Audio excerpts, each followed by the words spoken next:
Hello and welcome to another episode of In the Wheels. Today we are joined by the quite fabulous Natasha Reddy.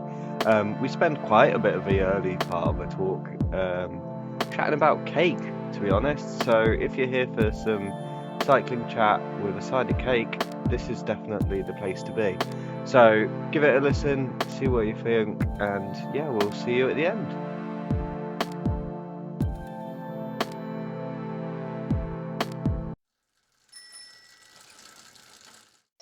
Hi, good morning, and thank you for joining me. Hi, it's good to be here. Thank you for inviting me. Yeah, well, firstly, I meant to ask, how are you doing? So, yeah, how are you doing? Yeah, good. Was up in Scotland for the mountain biking at the weekend. It was a bit of a last minute decision. Literally the Sunday before, it was like, go on then, why not? Um, that was good fun and something different to do on the bike. It's a Yeah, bit tired, but yeah, good. yeah, that was up at Glentress, was it? Yeah. Oh, So wow. So, host of the Worlds once upon a time. yeah. Um, Luckily the course wasn't that techy. Otherwise, I think I would have been a bit out of my depth. But no, it was a good fun, good course to do. And I'm very lucky to be supported by HUP, who are based up in Peebles. So they provided a bike for me to ride. And yeah, hopefully I did it justice. Yeah, I mean, it's a long way to travel on a spur of the moment because, from what I understand, I mean, it's publicly available information. You're based down in Warwick, Yeah, so yeah, going West Midlands to Scotland, even borders is that's a long way. yeah. Me and my partner Freddie, we've converted or partially converted a van, so we can sleep in the van at least. And we were lucky enough to stay at Pat and Lynette, who run HUP, for the night as well. So they sort of hosted us up there. But the West Midlands doesn't have the greatest riding, so sort of escaping to go to nice places is also sort of a bit of a push. Um, Yeah, I mean, you've got Cannock, I guess. yeah, I guess. But yeah, I get outside of that, I can imagine it's not great. Yeah, Being home of the second city of the UK is means it's going to be quite built up, and yeah. yeah, no one wants to go to Coventry or anywhere else around there. No, I say that I'm in Coventry right now. Yeah, well, that was just a lucky guess. Yeah. Uh, but yeah, like I guess. Well, you mentioned your partner. I have to congratulate you. You Oh, thank you. recently got engaged. Thank you. How did that all go down? I know it's not cycling, but I don't care. Yeah. I want to. We we're both like obviously we've met through cycling and cycling is very part a big part of both of our lives. But he's also very adamant that he doesn't want to get engaged anything to do with the bike. He was like very much like don't want to do it on a bike ride, don't want to be sort of anywhere to do with bikes. Um, and something that we do with sort of friends outside of cycling is we go to gigs. So we were in a music gig in London, um, and it was very unexpected. I didn't expect it at all, so sort of both ended up crying. But it was also really lovely because everyone else there was really congratulatory and like took lots of photos and videos. And then after they were like, "Oh, what's your number? I'll send this over to you."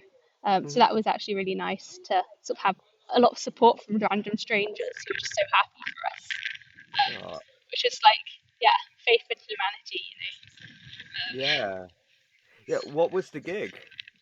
Yumi at six. Okay. So it's one of their. It was the second to last gig before they retired. Yeah. Um, yeah, so a very alternative band, I guess. Um, but yeah, it was good. It was really good. Yeah. Did they like?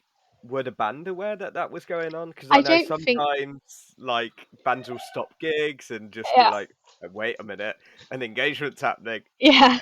Um, they weren't. I don't think. But I think Fred was like partly hoping they would be like, "Yeah, come on stage, Fred." I think that was like definitely like a small motivation, you know. But I don't care. Yeah. Yeah, Oh, I see. Like, I always worry if if I've seen someone like get engaged at a concert or something. yeah, It's not happened to me often, obviously, but like getting engaged in such a public place, like what if they say no? Yeah. Like, did you ever go, "Oh, this would be hilarious"? Like, what What if to I say no? just yeah, just like I think because I sort of like he spun me around, and it was during Take on the World, which is quite a slow song. mm, And I was like, everyone had their phone torches out, so it was quite like scenic, like, atmospheric, I guess. He was spinning me around, and I thought it was so I could film everyone's phone torches. And then I was like, "Stop spinning me! I've done it!" And he spun me again. It was on one knee, and I think my just first reaction was just like, "Yes," and just to cry. I was just very overwhelmed. oh, But yeah, looking back on it, it would have been quite funny to be like, "Ooh, who are you?" oh Um, yeah, like just pretend he's a stranger who just yeah, goes around proposing to anyone. yeah, Oh, that would have been so good. I assume it's still too early to have got a date or anything Oh like that yeah, booked. definitely too early for any of the planning. I mean, the one thing I can tell you is no matter when you set it, like that time will disappear so quick. You'll be like, because we had like 18 months for ours, and we're like, it was 18 months, and then tomorrow, and we're like, oh, what happened? Yeah. Um, but I did enjoy the cake tasting. That's always a highlight of the Uh, prep. Um, okay. What sort of cake did you go for? we went 5 tier. Fruitcake bottom because that's obviously it's the heaviest one anyway. But also that's the tradition that you save a fruitcake for the christening of your firstborn. Um, I know that we had coffee towards the top because it's a bit of a niche flavor. Not everyone's gonna like it. I think we had. Now you're testing me. Uh, lemon and strawberry were probably towards the bottom. I think we Okay. might have just had a standard vanilla sponge in the middle somewhere as well. Okay. Um, yeah, Ah, that's a I'm good not. mix of flavors. I feel like five Yeah, is good because you get lots of flavors then. yeah. I'll be honest. I've not had to think about it much for a while, and the one Yeah. flavor I did want, like everyone ate really quickly, and I. Ah, Yeah, and again, like as much as it's your day, it's not going to be your day at all. Like that's it's not all what in I want. service of the guests, Yeah. and you, again, it's the crazy thing people say is that like it's the day to celebrate that you'll be hopefully spending the rest of your Yeah. lives together, and you'll spend most of it apart because you'll Yeah. be all socializing with everyone else and making sure they're happy rather than making sure yourselves are happy. Yeah. Um, and probably if people are drinking, there'll be lots of drunkenness going on and limited I, memories. I Uh, can imagine this. I think we're both like we have ideas of what we want, and I think sort of more of a party vibe is yeah, sort of up there, I guess. also, cyclists, Yeah. everyone's super lightweight in terms Yeah. of actual body size, but also there's not many big drinkers who are No. cyclists because it's kind of incongruous to the sport. So yeah, I mean, if you had an open bar, you'd probably get by on a tenner or something with some Yeah. cyclists. This is the So great benefit. So yeah, oh, that would be so good. Um, anyway, we did come here to chat cycling more yeah, than weddings, but it was a nice nice tangent. diversion. Yeah, like how did you get into cycling? Like it's a typical standard opening question Yeah. I have. Um, Um, my dad sort of was quite into cycling, and I grew up in a small village in Oxfordshire. Um, and he's, alongside some other parents in the village, set up a kids' go ride club at the local primary school. So obviously, I went along and I enjoyed. We always did family bike rides, and like we'd go out on our little mountain bikes around the village on the bridleways and everything. And I realised that I could beat the boys in cycling, and so I really enjoyed going and beating the boys in all the little races and the go ride sort of activities that you do. And I ended up doing a couple of little mountain bike races as like a under 14, like not anything big, more like cyclocrossy mountain bike kind of style things. Um, mm, and then kind of didn't really ride for a little bit, I'd say. And then my dad got involved in another local club called Oxonians, based in Oxford, and ended up going to training sessions there. And they're quite a big time trialing club. That's sort of their main mm, thing. And so I think I was like 14 at the time, and they had this time trialing record that stood for 10 miles for under 16 girls, and I was like, oh, I want to break that. That's my target. So I just spent a year doing that, and then sort of from there was like, oh, I really enjoy this. What else can I do? And locally there was a cyclocross training group that was set up on Tuesday nights by Dave. I think it was Dave Wadsworth and sort of other like local parents in the area whose children were into cycling, and they sort of did some coaching. So I ended up going into that and getting into cyclocross, where I met people like Audney Baker, who's a very good friend of mine still now. And then it kind of all spiraled from there. And the next season, I started doing some road and track racing, and that was my final year as an under 16, and then moved up to a junior. But at that point, it was still like you'd move up to junior and you go straight into racing with the elite women. There was no junior national series Hmm. or anything. So that was quite a big step up to suddenly go from sort of racing for 1 year, doing like under 16 races, to suddenly on the road with elite women was like a lot. It was overwhelming, but I really loved it and really enjoyed it, so I sort of kept at it. And sort of around COVID, I think I started to be like, I'm not a massive fan of racing in the bunch all the time, and like, what is it that I really enjoy? Um, and sort of started to ride off road a bit more. Um, and sort of gravel started to become more and more of a thing. And Freddie actually got into gravel first, I'd say, with Spectra. And I was like, that looks really fun, and I think that's something I would be good at and enjoy. So I ended up doing a few events and being like, actually, this is really fun, and I prefer this to road, and it's more like you push yourself as hard as you can push yourself, but you've got the off-road technical elements still. Um, so yeah, it's kind of got into gravel a couple of years ago. Um, and sort of now mainly I'd say I focus on that, and I do cyclocross in the winter, because I really enjoy racing cross. Um, but yeah, sort of balancing it all as well. I'm doing a PhD at the moment, um, at the University of Warwick, and sort of balancing everything alongside of that has also been very tricky. And I think one of the reasons I was like, I don't want to do so much road racing is like the control element. So a lot of crashes I feel like are out of your control. Mm. And in gravel, it's like, well, if you crash, it's kind of generally most of the time it's your own fault because you did something wrong. So Yeah. having that being like, oh, I don't want to crash and lose a load of skin because then I can't go work in the lab that I work in. So like that was maybe like a bit of a psychological like reason for ditching road a bit and going more towards gravel and off roading. Yeah, and there's so many tangents I want to spin off of Yeah, that. I'll try and catch them all, but it's going to be tricky. Um, I do love obviously friends with former guest Alderney. yeah, We like my daughter and I, my eldest, we went to the Derby round of a national trophy, so saw her win.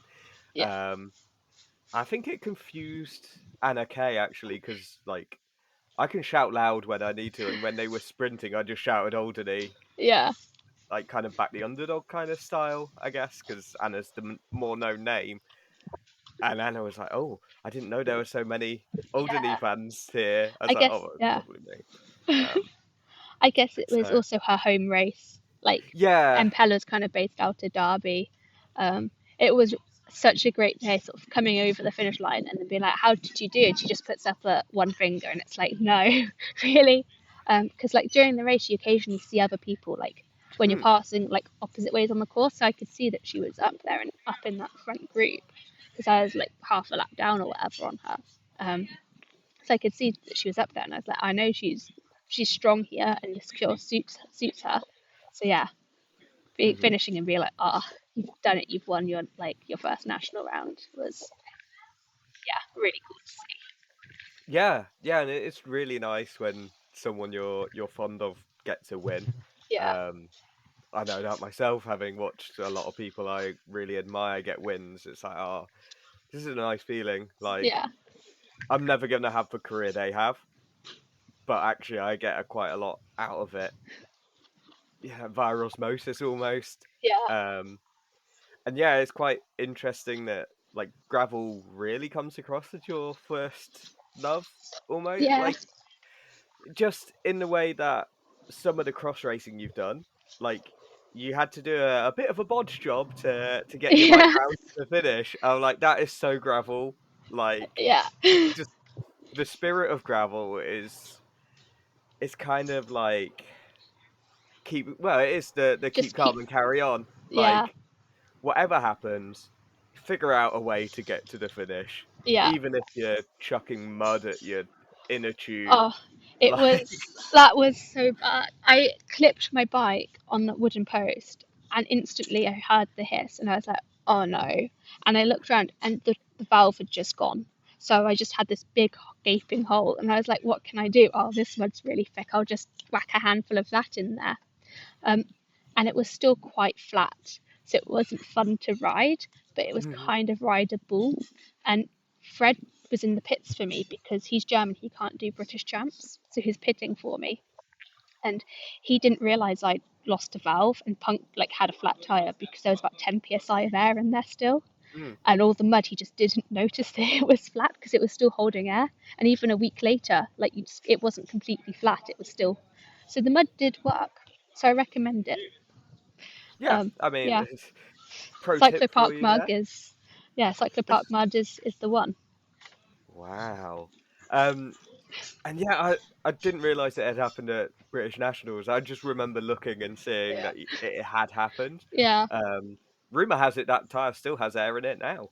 Um, yeah, but yeah, and somehow you reminded me, like, one of my friends, or someone I certainly knew growing up, doing a lot of racing, he had perfected making the sound of a puncture. no, So if you were ever in a sprint against him, like sprint for a village sign or whatever, like big bunch sprint, he would make that noise, and loads of people would like you, flinch a little and yeah. get like scared, and Oh that could give no, him the edge. I'm like, "Ah, it's underhand, that's very but cheeky. but I kind of love it. Yeah, I'm like, I'm kind of like ethically, morally, I'm like it's a grey yeah, area. Oh but no, I mean, technically, it is superb. yeah, Like, to get that technique and to deploy it. Oh, yeah. It was a menace. yeah. Because yeah, you'd get everyone looking around and be like, "Was it What's me?" going on? You Yeah, panic. yeah, Yeah, exactly. But yeah, going back to a bit on cross, like, how yeah. did you find racing all the Belgian races? Because there's quite a Oh lot of them, and they're a yeah, big step up from the UK races. yeah. Um, yeah. Because Freddie's on Spectra, I'm kind of like an affectionate tag along. Um, so Sorry. yeah. So Josh and Gina are very happy for me sort of just to tag along and be there. And so they were like, yeah, we're going to do Koppenberg. And I was like, oh, please, can I come along to this one? And then went up Koppenberg and went, what have I done to myself? Um, and it was hard. It was a really hard race. But it was, the crowds just are insane. Like, Mm. you're riding around and everyone's cheering. Like, I don't know these people, but they know my name. Like, people just sort of look up, I guess, who all the riders are and just sort of scream your name as you go past. And everyone's just like, no matter who you are, they're screaming at you. And obviously got lapped by Fem right on the 80% area. So it's all on camera. And there's like a moment where I'm just in front of her and I'm like, yeah, we'll hold on to that picture. Hmm. Um, but it was just really cool sort of lining up and being like, I normally watch these people on the TV. Um, very surreal, very hard. Um, and then I think I did Bale as well on New Year's Day. Um, and that was again just similar, like just crowds are just insane and they kind of just keep you going the whole time and you're there suffering and in so much pain. Um, but really fun. The courses were really fun. And the crowds just make such a big difference. Yeah. Um, See, Koppenberg is one of my favorite races. Just yeah, there's something cute about it. There's also, for me, it was the fact that Ian Field had this kind of day in the sun where he attacked the group and was on, like, he was leading a yeah, Belgian cyclocross race, which is like unheard of for a Brit at the time. yeah, Obviously, times have changed, but but him kind yeah, of keeping back that flame then, burning. But it is kind of evil. It's like they went, that Koppenberg hill, that really looks tough. sure would be a shame if it was at the start of the race Yeah, and and it's then just you have to every lap. finish at the top of it. It's like Like, every lap knowing that you're about to turn onto it and your legs are screaming at you, and it's just like, oh, again. did, when you did get lapped by them, obviously the thought of, oh, this will be a good photo, like if Yeah. someone clips this from the screen. But did you also go, oh, I'm so glad she's caught me Oh so I don't yeah, have to a go hundred percent. That whole lap, I was like, I am right on the limit. Like, I up? don't have much more to give. Like, I am deep in the red, and I was getting to the bottom, and I was like, I really hope the 80% I really don't want to go up the Gothenburg again. So part of you is like secretly a bit relieved. But then you're panicking because you're like, I don't want to get in the way of their race or like mess it up for them either. So just like sort of yeet yourself into the edge of the track to get out of the way. Yeah, Um, oh, I would be so paranoid about that because I yeah, have seen it happen. Like, I think it was Celine and Lucinda were going for a yeah, win, and a back marker on the last lap got in the way, and it was like, oh, like that's the exact reason the 80% rule yeah, exists. Like, some people might disagree with having it. There are good elements to it and bad yeah. elements to it. But Like, like, you don't want to get in the way of someone else's race. Like, yeah, I think from cross like local leagues where you're lapping the men, I always get frustrated if like they get in the way of my race. So I'm like, oh, I really wouldn't want to be the person who messes it up, especially when it's on TV and everyone can see that it's you as well. yeah, Um, especially on a bank holiday as well. yeah, So everyone's gonna be yeah. watching it. Like, So, oh yeah. Yeah. but You yeah, don't I want to think be that guy or that person no, rather. Yeah. And one thing that kind of comes across chatting with you and just in general is like you really seem to have regained that love of racing. yeah, Uh I did see a post that hinted that you'd like lost your love of it for a yeah. while. Like what happened? I think the road scene is very different in the UK, and I think it suffered and struggled quite a lot. And sort of Mm, after COVID, I ended up getting quite ill. So sort of had appendicitis just before COVID, and then when I got COVID, it really messed up with my asthma, and I just couldn't breathe on a bike. I could barely ride for a few weeks, mm. well, a few months properly. So I ended up being like, I'm not enjoying it anymore, and I'm not racing where I feel like I should be, especially in road where you get dropped and it's like game over. Um, and then sort of the road scene as well, I've always found a bit like everyone's super friendly and lovely, but you don't really spend that much time with each other in the grand scheme of things. You kind of rock up, you race, you go home. Um, Whereas like cross gravel mountain bike, it's all more social as well. So if you have a bad race, you kind of hang around for a while afterwards to watch everyone else's races, or like you'll sort of be around with each other, and everyone kind of picks you back up and like goes, "It's just today." Like it's a lot more like social, and the vibe is very different. And even before the race, you kind of spend a bit more time together. And I think getting into gravel was something that was really massive for me. Just like you said, the spirit of gravel kind of really carries through. And even if you're not with the main group, you're still racing and you're still going for like, how fast can I do this course? Kind of like that TT mindset of like, can I beat the course kind of thing. So I think sort of Mm. changing my mindset and how I looked at it of like, oh, I'm not just, it's not game over in a road race where I've lasted like half of it and got spat and why have I bothered? Like, also really helped. Yeah, yeah, because that is like one of the hard things I found with road is like you'll travel for ages, Yeah, get spat on like the first lap, and then it's like, well, what am I yeah, doing? okay, yeah, might as well go Yeah. home. I think my Um, last year of racing road properly was when I was still on the last year of Bianchi. mm, And it was a really hard year for me personally because there were so many girls on the team like Tammy and Alice who were absolutely smashing it and like getting like being on the podium and everything. And I really wanted to help as much as I could, but that was kind of what I ended up being limited to. And I mm, couldn't be there at the end to help them because I just didn't have that capability at the time. Like I thought, and it was frustrating because it's like I used to be able to be up there in the races and be there at the ends and stuff. Like even if it was in second group, I'd be there for much longer and I could attack and like really attack the race. And I was like, I feel like I'm just a passenger in this race.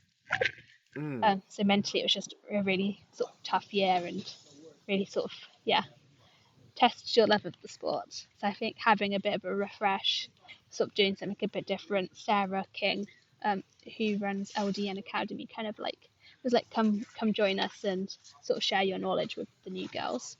Um, I'm on campus. There's people just yeah, it's all randomly good. everywhere. Um, yeah, she kind of really helped me out. Her and Ali sort of both gave me a bit of a home for a year and helped me sort of rebuild my love and decide what it was I wanted to do, whether that was road or gravel or cross. So that was also really big, um, a sort of really big help as well. Mm, And what she's doing with LDN, I like whenever I sort of have, because I'm at uni and there's a uni cycling team with a lot of people who are new to getting into the sport, and we've got some more girls this year, and I've been like, oh, you should talk to Sarah and see what she's doing and see if there's any sort of spots on her team because it is just such a good environment. And it's so rare to find in the road scene that you've got someone who's so like keen to help other people and boost other people up, and the whole team is like that as well. Everyone boosts each other up. Um, yeah, yeah, it's kind of interesting. Again, there's many tangents we can take. yeah, I'll try and take the ones that I remember. Well, I have to. They're the only ones I can take.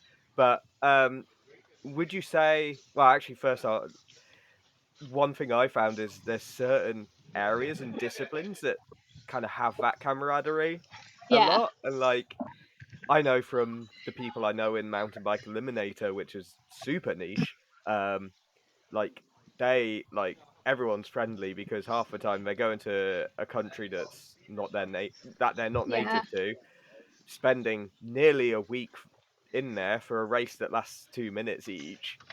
Like, and they have to be well, they are kind of forced into being friends, but yeah, I think they'd be friends anyway.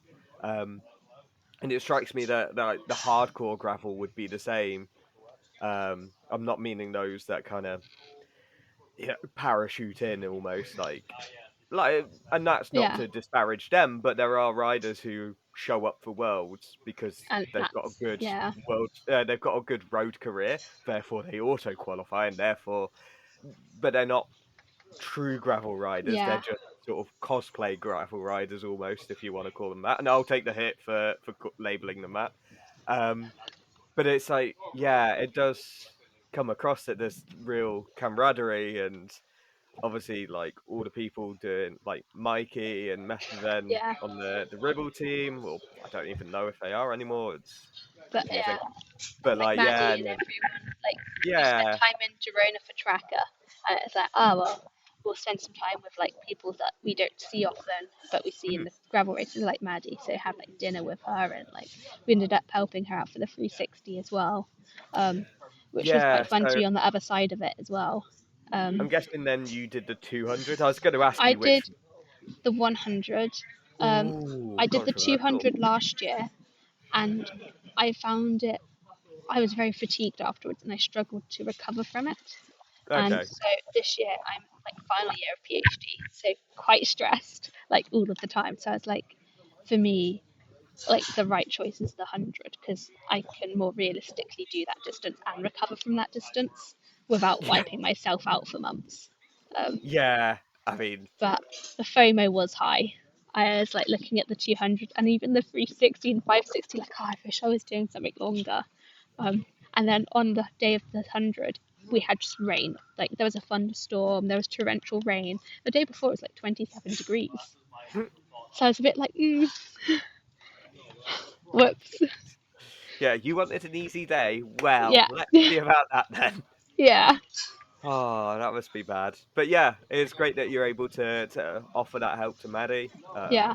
Obviously, she's now recovering from Oh, messing up the yeah. shoulder at the Oh, start, she or came whenever. to the first feed and just went, I think I've broken my collarbone. And we're all there like, do you want to pull out? And she's like, no, I'll keep going because I'm in the top 10 still.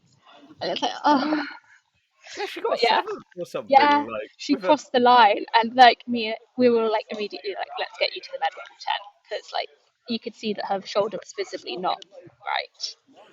Um, Oh, just but yeah. again, it was like, it was good fun because we were all there and like, it's me, Freddie, and Courtney. Um, and Maddie's kind of like a bit out of it, I'll be honest. Um, but sort of like trying to arrange getting her to the hospital and like getting food for ourselves, it was like it adds to the adventure. Yeah, yeah, it certainly does that. Yeah, Um, yeah, it's new just experiences. And, yeah, but again, that kind of solidifies the sort of camaraderie that there yeah, is, and sometimes that doesn't happen so much in road. yeah, Um, it can be quite individualistic, even if you're in a team. Um, yeah, and it's kind of yeah, it's crazy how that happens where you hear about all sorts of things happening on certain teams and yeah.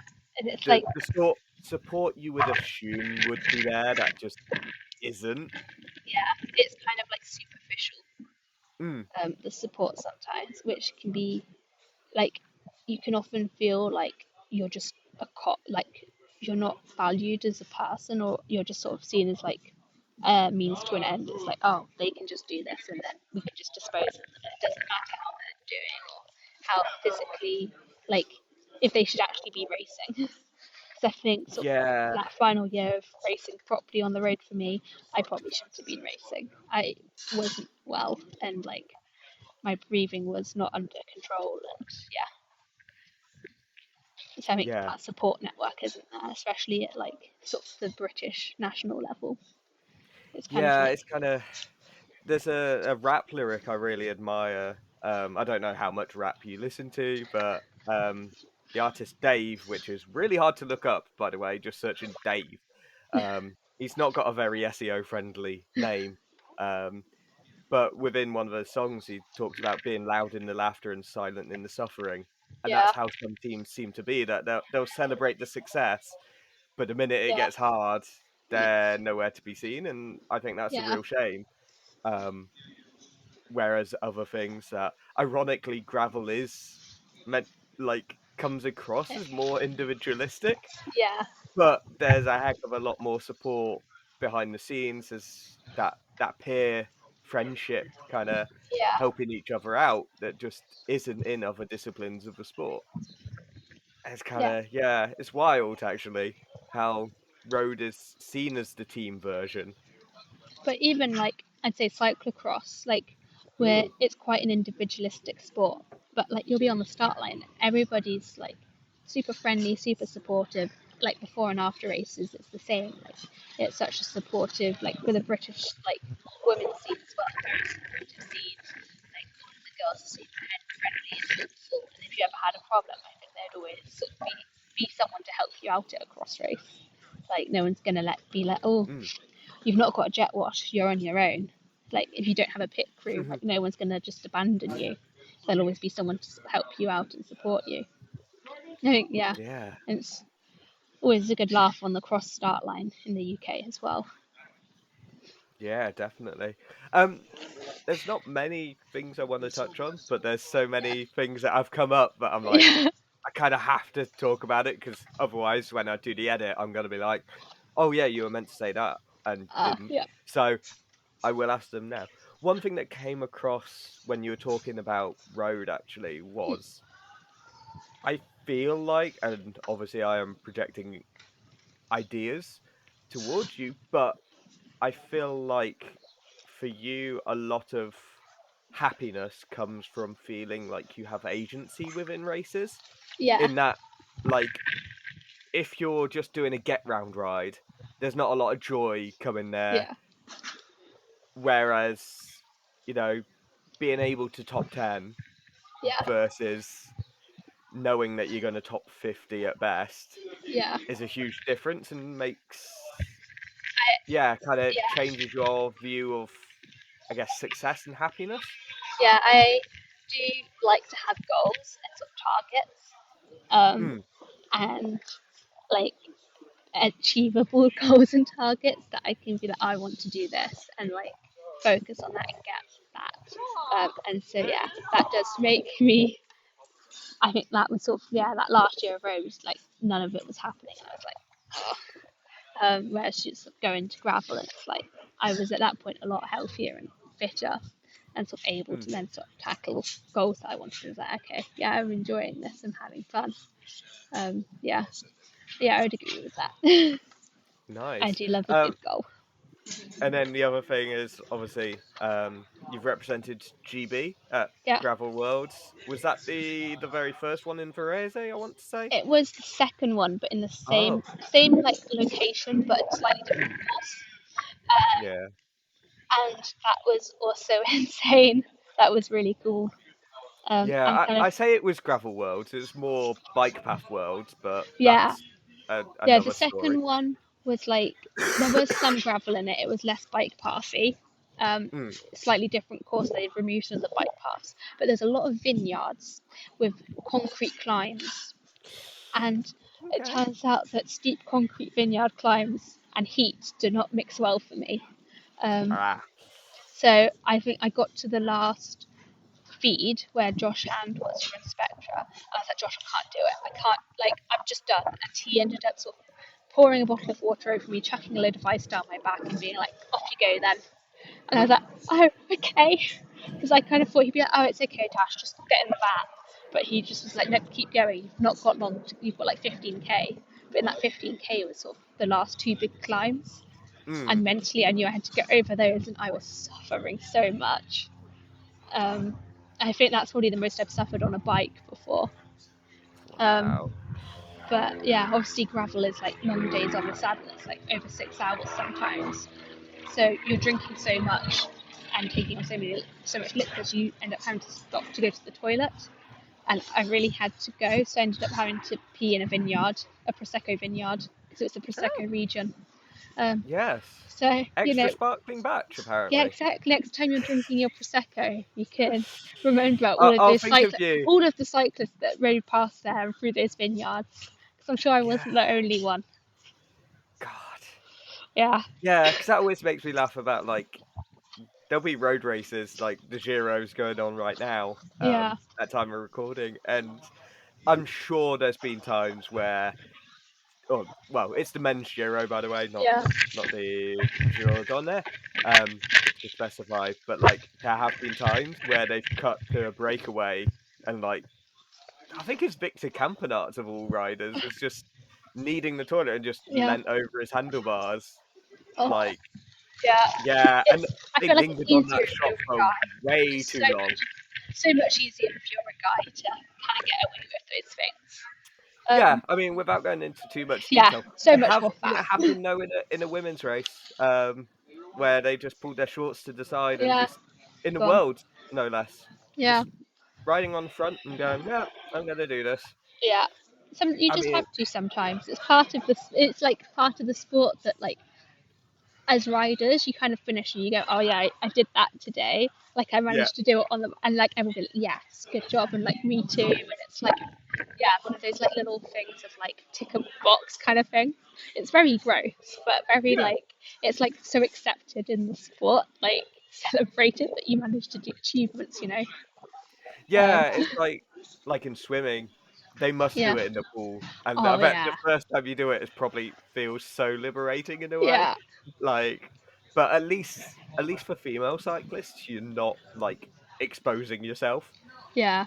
As I said, like that cameraman did stay on that Oh shot for no. way too long. I'm like, we do not need to see this. Yeah.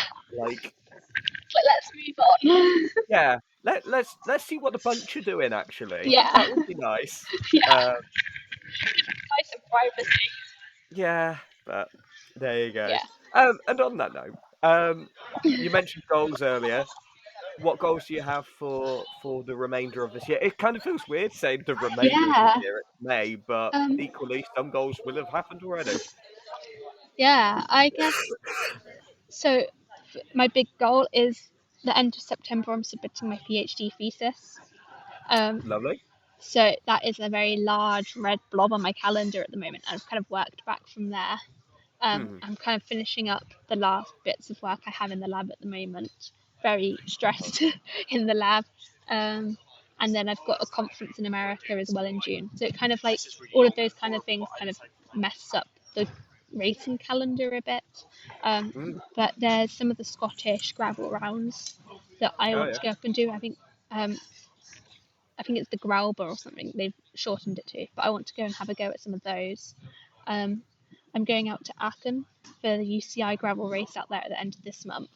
And I Okay. think that will probably be my last race abroad until I finish my PhD. Wow. Um, so going out there and just seeing how I can get on, seeing how the legs are. Like it would be great to qualify for Worlds, but I think it would be hard. Last Mm, time I did that course, it was a really brutal. It's a very hilly course, lots of punchy climbs, and they've changed the course now, so it's only 2 laps of a longer circuit. So it'll be interesting mm. to see how it compares to when I last did it. Um, yeah, see how I can get on with the elite women. Um, Yeah, and I've got Bucks as well, the road race championships. It's probably my last Bucks road race. And the Wow. first one I ever did, I got a silver medal. So like part of me is like, you know what, like it's down in Devon where I did my undergraduate degree, and I got a silver in my first Bucks. So the one Bucks medal I don't have is a gold, and like low key like small That would target. be good. Yeah, Ah. it's always in the back of your whenever you race as a racer you want to win, whether Oh it's yeah. realistic for you or not. And like I'm like I do want to kind of get my last like finished bucks on a high. And the Warwick Uni's been very supportive of me. They've given me a scholarship for the past 2 years, um, Wow. which has been really helpful. And sort of yeah. Um, so sort of finishing off my uni career, I guess, of 8 years or whatever it is now with a medal would be really nice. That would be cool. Yeah. Yeah, because I've only done, I did two Bucks races. Yeah, I did Yeah. the hill climb championships up Oh yeah. Curva Gap, and that was horrendous. I don't know Yeah. if they still use that hill, but They've done it near Loughborough the last few years. yeah, this one was like Peak District. Yeah. But I remember like I did it in training because I'm from Lincolnshire, so I'm not too far away. We Yeah. drove out, and I remember going up it and going, "This is a heck of a climb." But also, that first the first bit is possibly the hardest, and then it gets Yeah. slightly easier. So don't cook yourself on the first bit. Yeah. And you get to race day, and you do your warm up, and you feel good. You spend ages warming up for what is a 7-8 minute climb, depending on how good you are. Maybe 10 minute, but I remember like all the crowds are at the bottom, obviously. So everyone cheering, you end up cooking Yeah. yourself. And my legs were screaming, my lungs were screaming, and Yeah. right as the first like little bit plateaued, there was a bloke selling manure on his front Oh doorstep, no. and there were just bags of like cow Oh manure, no. and it was And, like your lungs are already hurting. yeah. And you're like inhaling so much. It's like no. Yeah, It's like that in like crit race, town centre crits when they have like takeaway shops open and all you can smell is food and you're just there like I want to throw up. Like it's that same like yeah. I'm too much of a diesel engine for crits. I've uh, figured out like my asthma and just yeah. slow twitch muscles. I, Come do gravel. yeah, ironically, I'd be great. Yeah. I was always good at short, sharp hills because Ah. Lincolnshire, although it Yeah. isn't actually flat, we just have the sort of Contrary. yeah, we have Yeah. kind of 2-3 minute climbs. We don't have the Yeah. really long ones, so I'd be a great puncher. Like Yeah. if I was ever gonna make it as a pro, like I'd be in Amstel Gold or something like that. Um, but yeah, the second time I did Bucks, it was actually on home roads as well. It's like places I could actually train, so Yeah. it's great. Like one of the corners, I knew like the back of my hand, and I knew where to look to see if cars were coming, Yeah. so I could absolutely nail it. And I actually, it's like a downhill chicane into an uphill, and I managed to go past someone because I took the corner perfect, and he braked loads. So he was really working up the climb, and I just coasted past, Yeah. freewheeling. I was like, "This feels illegal, but you know, sorry, mate." Um, yeah, that was interesting, but hopefully, Bucks on Yeah. familiar roads, not home roads, but familiar roads would Yeah. be good for you. Yeah. Hopefully Wow. have some of that So, sort of yeah. how can people keep up with you in the metaphorical sense, not the literal sense? You're much too good to keep up with on the bike. But how can people like keep up with you on social media and see all the goings on with your racing and your PhD Yeah. thesis, indeed? I mainly use Instagram, I guess, so Ready Tasha on Instagram. I also have biofilm baddies, which I set up with some friends in the lab, where we post like little videos. So on Saturday, I was actually in the lab all morning doing some work for my PhD, and then got home, and Fred had sort of helped pack the van and helped sort of set everything up, and we just left as soon as I got home. Um, Wow. so I've got a video from that experiment up there that I did. So and like the other girls who sort of run the channel with me also help out with that. So if you're interested in cycling and general day to day, it's Ready Tasha, the biofilm baddies for the science. And if you're there for the dog content and you want a cute, adorable dog, Adventures of a Small Wolf is my husky, Akira. So I Oh. put all the cute photos of her there. She came to Sickle Classic because Fred raced, so I took her. It was on the way back from the Bucks time trial, so I was like, oh, I'll stop in, like, sort of cheer him on. So she put her little paws up on the fence. I think it was Dave Doohan, the photographer, got some cute pictures of her watching the race come Oh, past. Um, that so, is awesome. yeah, I mean, who doesn't want a cute, adorable dog? exactly. So, Yeah. Wow. Well, all of those will be on screen now, probably in a row, actually. It makes both sense. So we'll be able to, if you are interested in them, just keep looking now. Um, and apart from that, all that's left for me to say is that I hope everything goes well this year with both on the bike and off the bike. I thank wish you. you good legs when you are on the bike, and good hands, I guess, when you're typing up your thesis. Yeah, Um, thank and you. yeah, hopefully speak to you soon. Thank you very much for having me. Well, there you go. That's another episode in the books. I hope you enjoyed it as much as we did recording it. Tasha's super easy to chat with, as you can tell. And yeah, we just can't wait to see what happens for her for the rest of the season and for when she does get married as well. So many happy returns for them for when that happens. Until next time.